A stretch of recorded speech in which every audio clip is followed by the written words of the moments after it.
What is going on, everybody? Happy Friday. BobbyFi and Eric Sheets-Haber. We're going to be talking through this little three-game slate. You know, I'm a little frustrated with myself because I got a lot of things right yesterday and still didn't come out with the money. Cat was the highest scoring player on the slate. Randall actually started off just completely smashing. He had like 30 in the first quarter, and then the team fell apart completely, including him. So that was a little frustrating. And even the Larry Nance play as the pivot off of Capella with Larry Nance with 50 fantasy points at 3,200 and no ownership. Oh, you had that? I had like 2 lineups with it.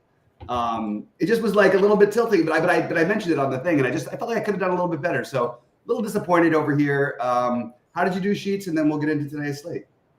I did not do well. I don't even remember why. Yeah, I really don't. Just nothing great happened. I thought I was going to win believe it or not, the FanDuel lottery for a while before that kind of. Oh, really? Yeah. Oh, yeah. I know what my problem was. I had the Asar Thompson. Asar Thompson was going to be unowned and off the bench, and then he ended up starting, and everybody played him, including myself, and that was what got me, I think.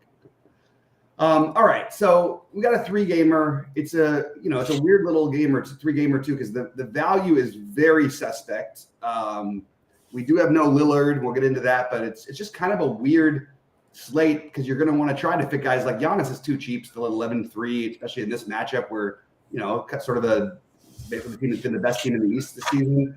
So it's kind of a weird, hard to make it fit. But as we know, there's a lot of time left in the day, and by the time the games go off, it very likely could be plenty of value. So, Cheech, what are your overall thoughts? And then we'll go into game by game.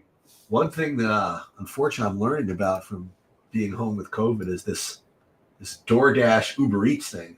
Oh no, it's killed me. I think I funded them for. Oh, this is a horror show. I just ordered an $8.80 smoothie that's costing me $23.48. You got to get the Uber One. If you're going to be doing it regularly, it'll save you a fortune. No, I don't want to be doing it regularly. So I don't want to get the Uber. Fair enough.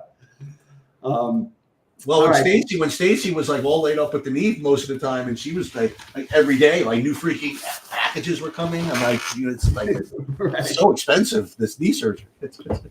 Right. But now the COVID's expensive too. Yeah, it's rough. I had the same thing for COVID. Exactly. All right, so let me share my screen, right? Hold on. Yeah, let's do it. 3-game slate. It is what it is.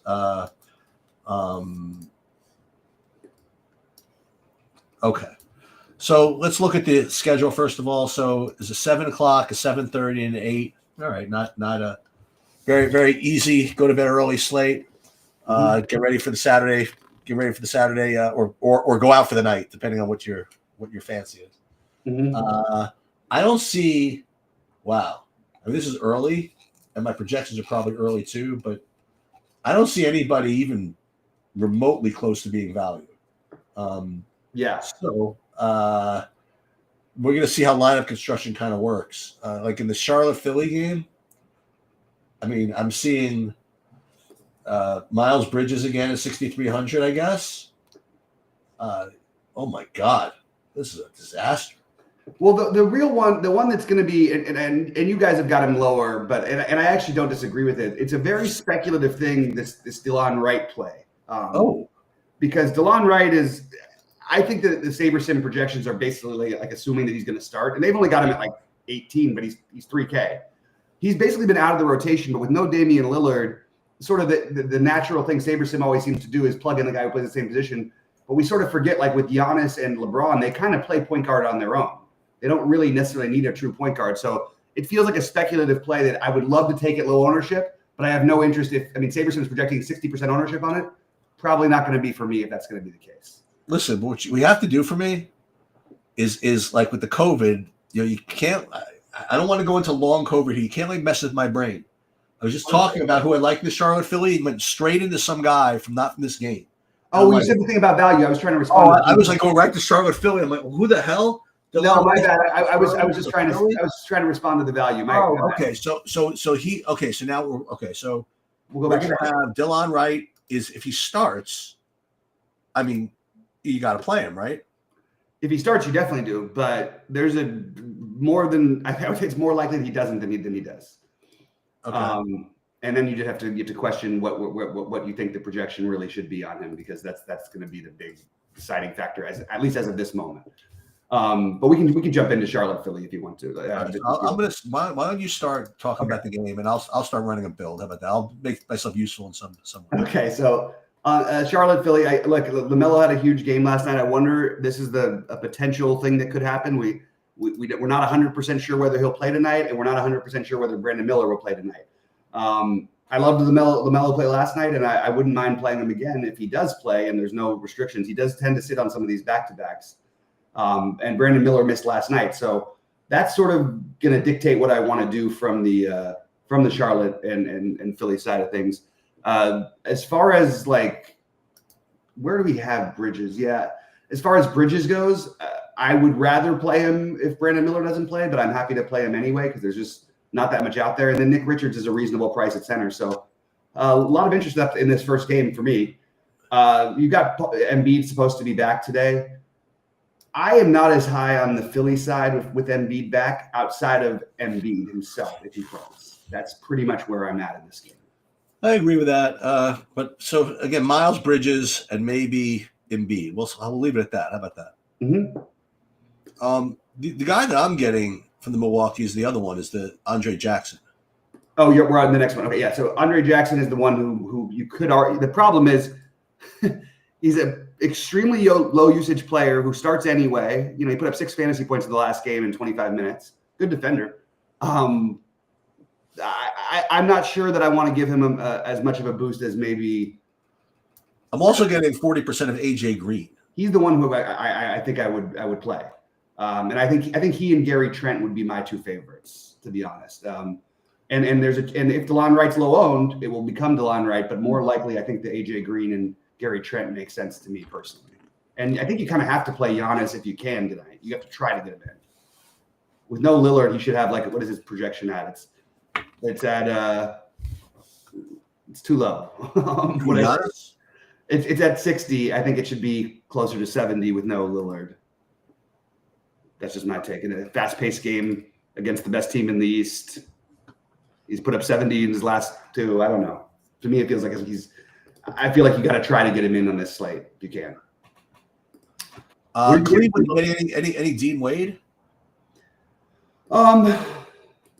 It's again, if we don't get any other value, maybe you could take some shots with it. I don't love it and I don't hate it. I'll probably do a little bit of it if we don't get any other value, but it doesn't feel incredible.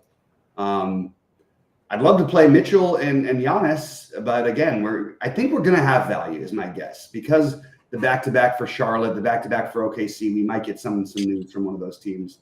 And I think it's worth speculating on the Milwaukee stuff for now, but I really like Mitchell, and I really like all of Mitchell, Garland, and Giannis. I think are the 3 guys I want to play tonight. Okay. You want to go to OKC and Miami? Yeah. So OKC, Miami. Who am I getting from here? So I'm getting Dort at 4,700. Yeah, they're trying to force it in, I think, because they get the Giannis, I'd imagine. Yeah, Jalen Williams and Hartenstein. Those are the guys I'm really getting. I'm not really getting to the Shea. Yeah, I think if there was a time to fade Shea, this feels like a reasonable night to do it. You got Giannis on the slate, who's only 1,000 more with no Lillard. So I prefer not playing Shea, and I think the natural pivot is to play Jalen Williams. Where are they favored? They're underdogs in this game. Somebody else out that I don't know about?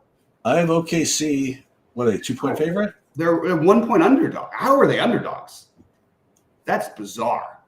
That's a alarm bells going up kind of a thing to me. That maybe somebody sits. I don't know how they're underdogs. I really don't. So yeah, I guess we're gonna have to wait and see what we hear throughout the day, because I cannot believe seeing Miami as a favorite against this team. They've basically been Oklahoma City on the road is usually a 6-point favorite against everybody. And Miami is not anything special. So I'm going to guess somebody sits. All right. So when I build everything, I'm getting may as well say what this is. I mean, We know it's not going to be the same later anyway. No, it sure won't. But let's take a look anyway. Andre Jackson, top guy. Then Dean Wade. Then Chris Middleton, actually. Yeah, I get. You like Middleton at all? It's fine. That's this whole slate, though. He hasn't played like more than like 22 minutes in a game this season. And yeah, but I have a feeling we're gonna. I mean, it's not that even that bold of a call. I don't think. I think there's gonna be somebody who sits today that we're not expecting to right now. It's got to be. Yeah. If this is a real line, and by the way, even if like that would take like Shea or Jalen Williams being out for them to be underdogs, in my opinion. I still think it's a good line to bet OKC no matter what against Miami. I have no idea why they could be underdogs. And they're super deep. So look, we're speculating with the Milwaukee value. I think it's worth speculating with the OKC value. Caruso, Isaiah Joe. Isaiah Joe actually is a pretty reasonable 30. He's 3,400. You just hope that he has one of his better shooting games. And it's a small slate. Why not get a little bit different with it? But those would be my favorite, along with Cason Wallace. And on the Miami side, there's I wanted to play Terry Rozier at no ownership recently, which we've accomplished to mixed results. But now his projection is going to make him pretty popular today. So I would say maybe you gamble. This is the kind of slate where if you don't have value, you can gamble on Duncan Robinson at 4,200. He's still starting. He can always shoot himself into a game. I really like that idea as a different spend down.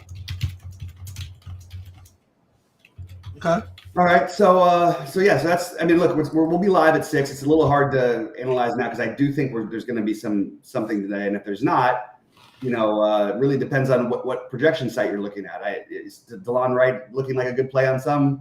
The Andre Jackson and Dean Wade, but either way, I do think you're going to try and be taking shots on value at the moment. I'm just going to bet that something's going to change later, whether it's in Charlotte or in OKC. The teams on the back-to-backs. That's what my take is.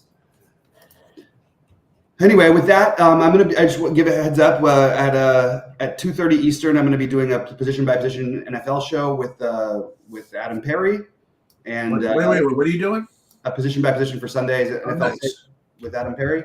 And then tomorrow, I'm not sure what time yet I'm going to be able to go live before the game, but I'm going to go live at some point. It's probably going to be around noon, and it'll probably be about a half hour so I can finish my builds and all that stuff. But that's the plan for right now for the football, and then obviously 11 a.m. for me on Sunday. Okay. All right. Anything else, Sheets, before we get out of here? No, we're good. I think I might put up a hockey one later. We'll see what I'll be doing. Okay.